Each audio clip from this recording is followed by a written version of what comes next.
advantage of the merger is Andrew can concentrate fully on building safety, and I picked up net zero, and we're looking at, horrified's not quite the word for it, but we can see the scale of the problem and the scale of the issues. Part of that is, again, just legislation. Leasehold doesn't lend itself to the net zero agenda. You know, if you go to a block of flats and say you can have a gas boiler, or you can have this lovely green thing called a heat pump, but it costs 3 times as much to buy and twice as much to run. Quite understandably, if I was living in that block of flats, I'd be going, well, I'm only going to be here 5 years, so why would I pay 3 times as much for something which I'm only going to benefit from 5 years? Sure. So we have to figure out, incentives and ways around that.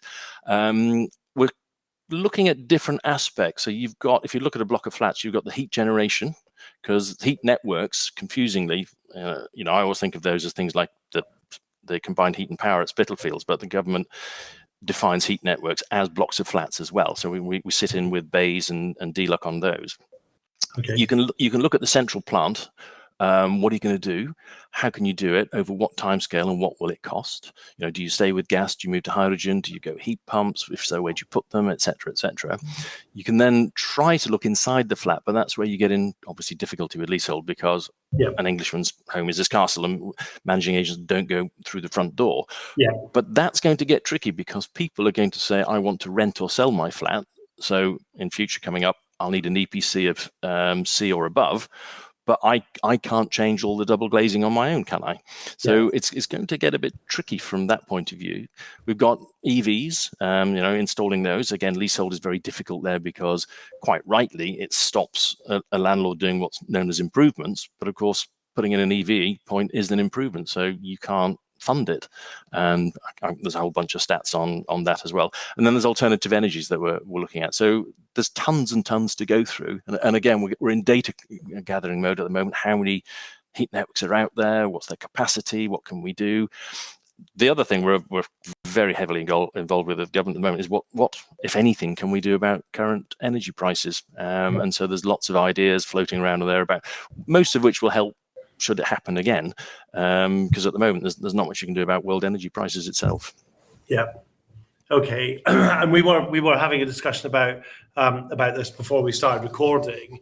What do you think we can kind of do to help if this happens again? Oh, well, for example, at the moment, you've got the Section 20 legislation, for example, which means if you want to do a long-term qualifying agreement, anything above 12 months, you have to go through a consultation process, 60 to 90 days. Yeah. Energy markets just don't work that way.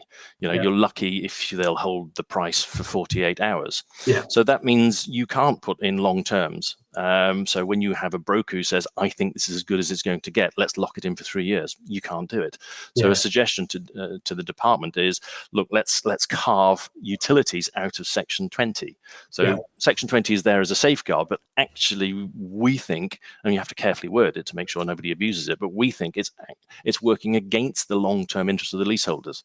So we could have had a lot of people at the moment sort of saying, oh, it's terrible what's happening in the world out there, but thank goodness we've still got 2 years left of our 3-year contract. You can't do that at the moment. So that's one thing. There's pricing mechanisms. So there's spot pricing versus flexi. Again, Section 20 doesn't really let you do flexi, because you can't go to a leaseholder and say, this is the price I'm going to get. You're going to go and say, I'm going to get a flexible price, which will change. And it's very hard to say to a leaseholder, do you have a comparator that you want to throw into the mix there? Because it doesn't work that way. So there's just ways I think we can try and improve and try and tweak, but you have to be careful that you don't make it, open up a loophole, for example, in legislation, if anybody wants to do anything bad. So it's a tricky one, but there's tons of stuff going on. And we've been talking for months and months and months with Bays and DLUC, as I say. Yeah, we did a podcast. We did a podcast recently, which hasn't actually launched yet, with Derek McDonald from Newton Property Management and Alan Draper from EV Solutions. And Alan, and they were talking about, it was actually a really interesting conversation, which I hopefully will listen to when it comes out. We were talking about the difference in legislation between Scotland and England of being able to install electric charging points. And so we talked about how bad the infrastructure in the UK was for it anyway, and I think we touched on that earlier before we started recording, and all of these sort of things. But the one thing that my lasting memory of that podcast was something that Alan said, and that was that somebody lived in a block of flats. It was leasehold in England somewhere.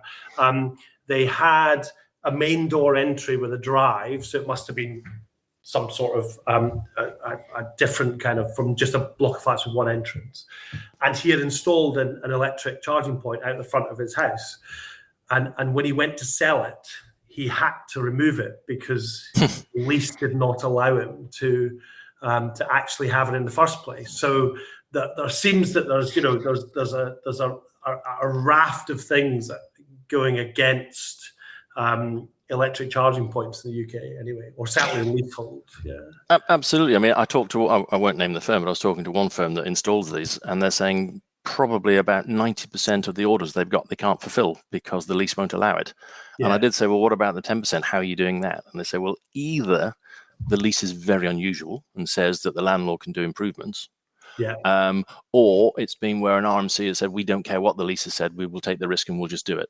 Yeah. But the rest they can't do it because it's technically an improvement, and it does get really complicated if not everybody has a car space and not everybody has an electric car. Who pays then for the the pipe to be improved? The electric wire coming in. Is it fair that the 5 people who have electric cars pay for that, and then the 6th one has piggyback them, or do you charge everybody? But then the people who will never have an electric car are saying, well, why am I paying for something I'll never use? So yeah, it's tricky. It's tricky. Yeah, I can imagine. Okay, so I've been a very tenuous link onto tech, but in a recent white paper, the organisation looked at the impact of tech on the industry. The overriding outcome is that the industry needs to do more to embrace technology. Is there a roadmap, and can you tell us more about the plans for that going forward? Well, TPI itself is not a tech provider. We're a professional body, but what we do try and do is identify tech firms that could have a solution that our members can use. So again, from my own experience, I'm looking at simple control mechanisms for smaller heat networks. So rather than just a dumb set of boilers that maybe has a thermostat, what can we do a little more intelligently about return temperatures, et cetera, et cetera. So we look at those, and the program the partners program that we have in place helps those such firms get in touch with managing agents. We'll identify those firms, talk to them, how does this apply and how will it work under for example, leasehold. So that we do that sort of tech research, if you like. We also interact with government on sort of the bigger, say, weightier tech topics, such as building safety management, golden thread, residents engagement, because the idea there is to find a practical way forward that gives government the outcomes that it's looking for, but doesn't saddle leaseholders with massive costs.